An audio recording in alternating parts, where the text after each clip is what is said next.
Recently, more and more high-level players have been starting to use topspin returns versus the classic slice returns that most high-level players used in the past.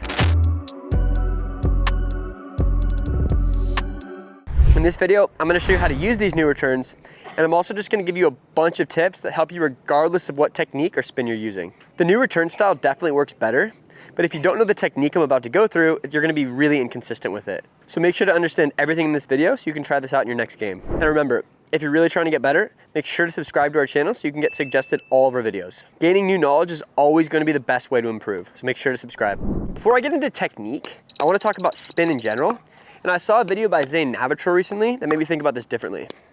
So when you're going for spin in pickleball, it's a lot easier to generate the spin if your opponent is giving you that spin.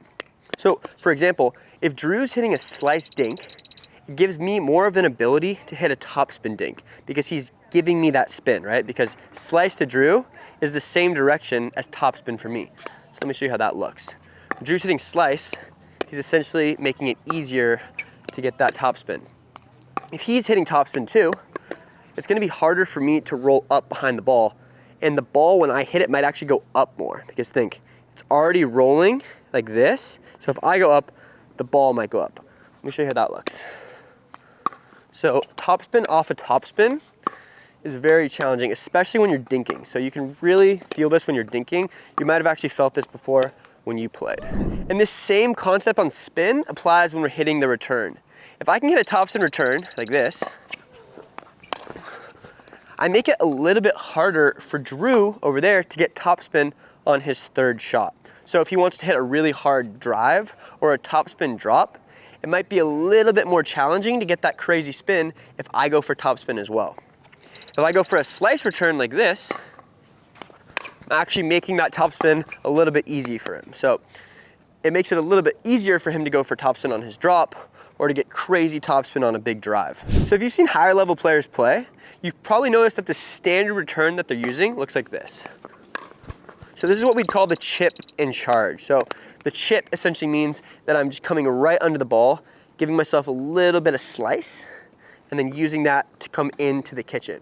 So this has been the standard return in the past, but as I said in the beginning of the video, now you're seeing more and more high level players and pros choosing to use topspin, where they're spinning the ball towards their opponent. Not only does the topspin return make their third shot more challenging for them to get topspin, but when you use topspin, you can actually hit the ball a little bit harder too, because topspin drops quicker than slice. Slice tends to float, so you can put a little bit more power on your return as well, which also makes their third shot more challenging. Sure, to show you some examples, this is what the old return looks like, the chip in charge. Coming under that ball, slicing it, trying to get it nice and deep so that I can get into the kitchen. And this is what the new return looks like. Very similar, but I'm brushing over the ball from behind it to get that topspin. So if you're not a high level player, you might not even be able to see the difference, but the difference is in the spin.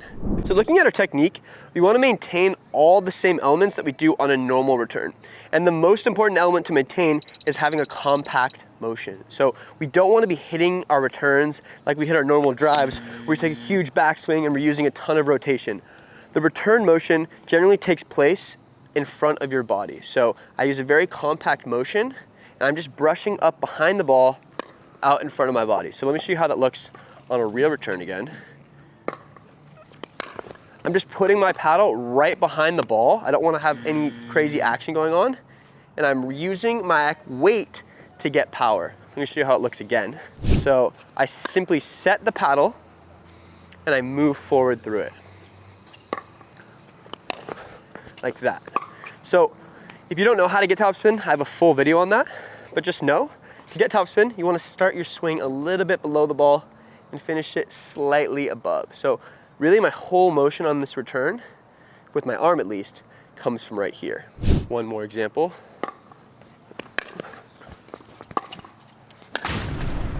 One thing to consider is that it's definitely harder to hit topspin returns if you don't have as much time. So if your opponents are hitting really deep and hard serves that are landing towards the back of the box, like this, you definitely want to give yourself more space. So if I'm playing someone that likes to hit their serve really deep and hard, I'm actually going to stand back probably 3 or 4 feet from the line. And what this does is it gives me space so I can see where their ball is going and see if I need to move forward through it. So there, that one wasn't that deep, So I was able to take a few steps forward, make contact with the ball around here. Sometimes though, they'll go super deep and you won't need to move forward much at all to hit your return. So by giving yourself more space behind that line, you just give yourself more time to judge where the serve is going. When it can be really hard to use this return is if your opponent is giving you super topspinny serves. So if they're hitting at you with a ton of topspin, it's the same effect as if you're hitting your topspin return to their third shot. And it becomes challenging to generate topspin on their serve. So in that case, it might actually be better to just go back to your slice. That'll increase your consistency. The main thing to keep in mind here is that it's not worth adding on a different spin to your return if that reduces your consistency. When it comes to your return, you want to try to make in 100% of them. So if you're missing every once in a while because you're changing your spin, it's not worth it. So you need to be a good judge of when it is worth it and when it's not worth it. Usually if your opponent's giving you shorter, slower serves, it's a good idea to try to add some topspin. But if you're not comfortable with it and they're going super deep and hard, maybe stick to what you're comfortable with so that you have your consistency. The other thing to keep in mind is that the depth of your return is gonna be way more important than spin. So if Drew's hitting super deep slice returns that are landing towards the back, that's gonna be way better than if he's hitting short topspin returns that are landing just past the kitchen line. Deeper is always gonna make it a lot more difficult than spin in terms of the third shot. And that said, because slice tends to float longer, the slice return actually might make it a little bit easier to hit it deep. So you need to be a good judge of whether or not you can still hit your deep returns if you're using topspin. Now though guys, I'm gonna go through some rapid fire tips that'll help you return regardless of what spin you're using. If you don't know all these, it's gonna be really hard to stay consistent on your return, and it's gonna be pretty much impossible to hit the topspin return consistently. The first tip guys is that you wanna be getting most of your power on your return from your body weight going through the ball and not from your arm swinging through the ball.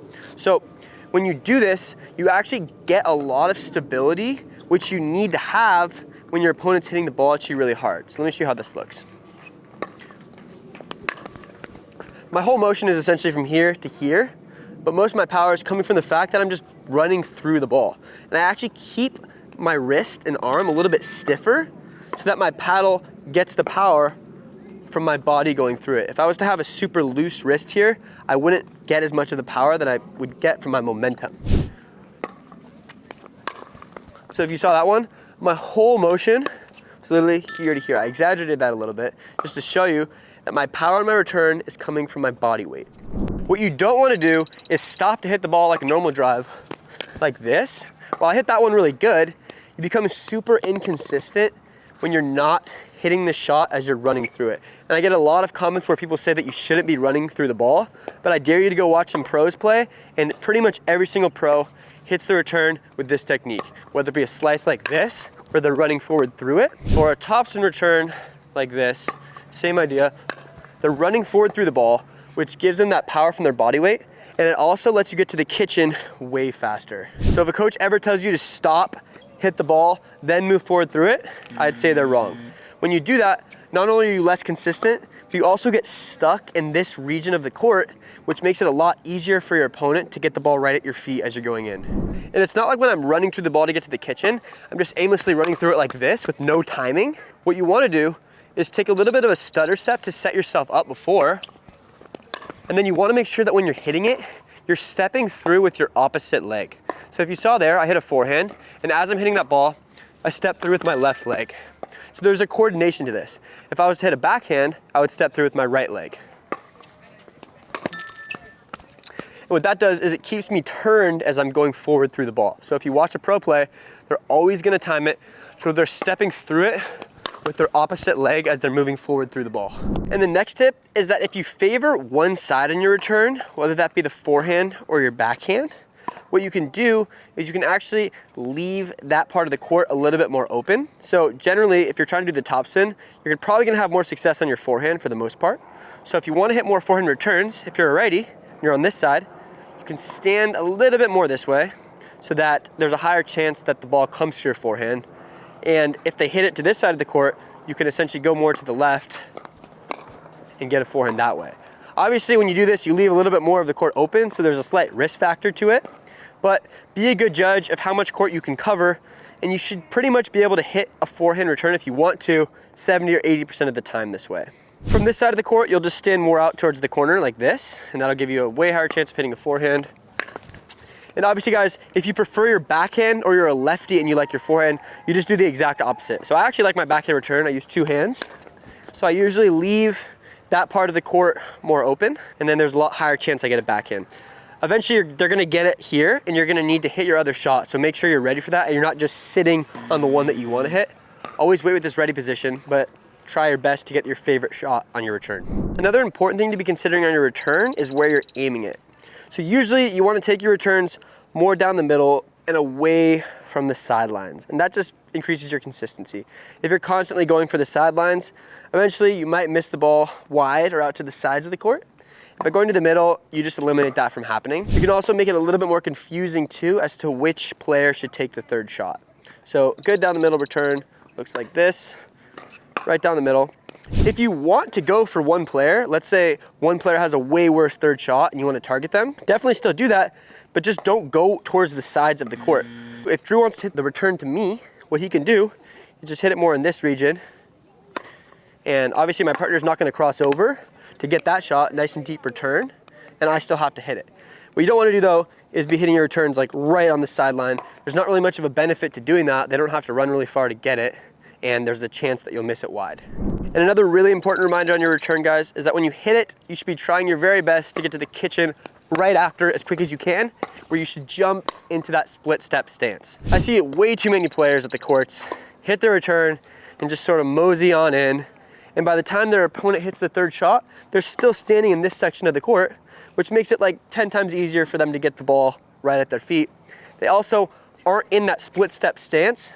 So when it goes behind them like this, they really need to get tangled up to get the ball. So the sequence of your return is always gonna be return, run, split. Return, run, split. So when I split, I get myself into that stance to where I can react to my opponent's shot. And it's okay if you're not super quick and you have to split from this section. What's important though is that you're set and ready by the time they hit that next shot. And if you guys like that return, make sure to like this video and comment if you've tried to return with topspin before. I'm curious to know your level and if you've had success with this. And if you want to learn how to use spin better in general, watch this next video.